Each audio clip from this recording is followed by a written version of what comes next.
Hey guys, so here is my 2UZ swapped out of an 02 Tundra. It's a 2000 4runner. I know a lot of you guys are like wondering, so there's all this questioning about what actually needs to be done to do this swap.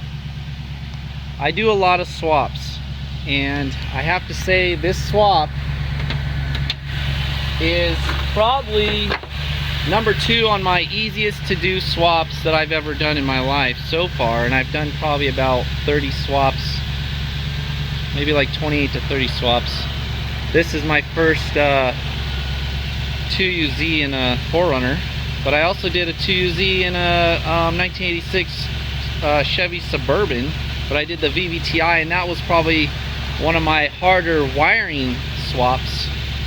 But as for easiness, so this one, you actually just pretty much bolt the transmission in. I mean, that shit bolts in, man. Like, so what I did is I bolted the transmission in first. Here's the stock mount. Bolts to the 4 bolts on the bottom. Put the tranny in.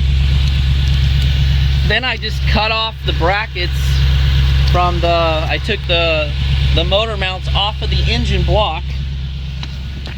And I made a jig. Here's the jig. I brought it with me. It's like there's the stock Tundra mount. Welded it to a plate. Then I cut off it just to make it easier to see what I'm doing. Drilled the holes out. Now I have a jig. Took another piece of plate, put this plate on top of that plate, drilled the 4 holes. Now I have a piece of plate steel that I put on the actual block of the motor. Now I heard excessive engineering or manufacturing, I think it is excessive manufacturing. They actually make supposedly a bracket that you can just bolt on for like $100. They make the brackets and then you use the stock mounts. Now my 4runner was a 2RZ or 3RZ, so I had a few other things I had to swap over. But if your 4runner is a 5EZ, it's actually easier, because for one, my mounts are in a little different location. So what I did is I ended up just putting a piece of pipe on that plate and extending it, and then welding it to the actual old mount. And then there's actually a bolt with a nut in there, so it's still in bolts. It seems pretty good. The motor doesn't move that much. The only other thing is modification of the exhaust right here. See, I cut it and extended it. And if you do have to bar it, then you do need to make that look like way better than that. Like, they will get you for that. And that's just because of the steering shaft.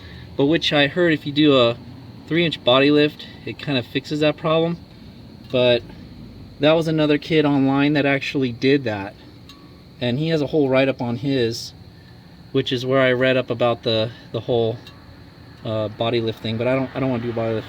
So then you use your stock V6 power steering line, and it actually, I had to convert to the V6 because I was 4-cylinder, but this is the line, and it actually goes to the correct location, and it bolts right up to the banjo fitting on the power steering pump. And then as you can see, like, everything fits kind of tight. I had to change the actual hoses for the radiator. I have them running kind of backwards right now, but they actually finally sell the correct radiator online. It's about $200 and something. It's for the 1KZ diesel 4runner. So I recommend getting the 1KZ diesel 4runner radiator, and then it actually has the correct hose locations for the V8.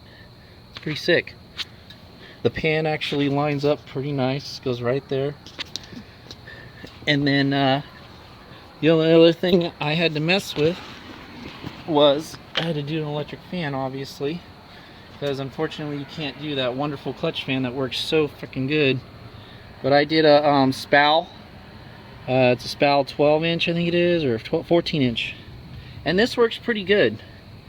I ended up buying the little inline sensor for it because I wanted it to kick on after the engine warmed up, because it was on all the time, but it seemed like the heater doesn't get as hot because it was actually working too good. And then for the power steering reservoir, I used the Tundra. I actually used the bracket from a Land Cruiser because it had a nicer pattern. And then this this suction hose is not the Tundra one. I used the 2000 Toyota Corolla because it's longer.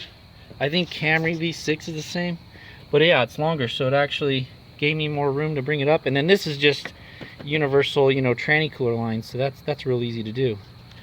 I had to move the actual brake line over a little bit. The dipstick on the tranny still works. It just, you have to go in between the, you know, you just go in between stuff, but it still works perfectly.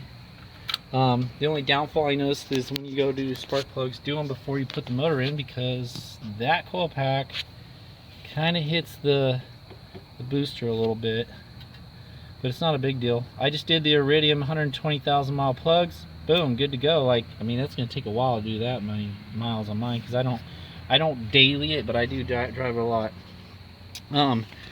The battery cables and everything, that all plugs right in, you know, factory Toyota, thank God. Starter and all that. The wiring is the only other thing. Inside, you actually have to do all that wiring. And then, I mean, if you know anything about wiring, I just bought the 2000 4runner EWD off eBay, and I bought the 2002 Tundra EWD on eBay. Bought them both. It was like, I think almost $100 for both books. They're factory Toyota. And you know, you just compare the two and wire it up.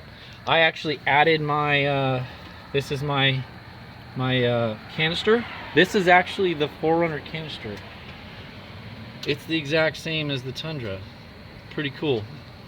But I ended up wiring this into the Tundra harness because on normally the Tundra, this harness is part of the body. So I added that to it, and I added the resistor for the fuel pump. So I actually did the 2-speed fuel pump because, I don't know, why not? Why not have it correct? I actually wired the cruise control too, and it all works perfectly. I had to use the Tundra little switch right here. This is actually off the Tundra, this little sucker. It's a little scratch because, you know, rolled Tundra, that's how I got it. But yeah, that I wired that in, and I actually wired all the shift indication lights, so that all works. Overdrive off, cruise control, you know, there's the cruise, that all works. But yeah, I mean, if you're mechanically inclined, dude, this swap, it's pretty legit, man. Shifter bolts on, all works.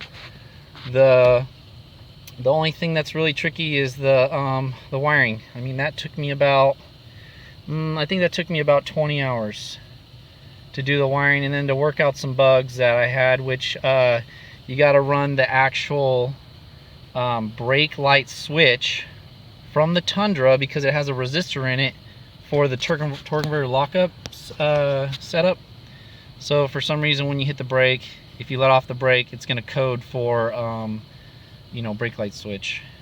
And then the other cool part about this swap is that the AC all works.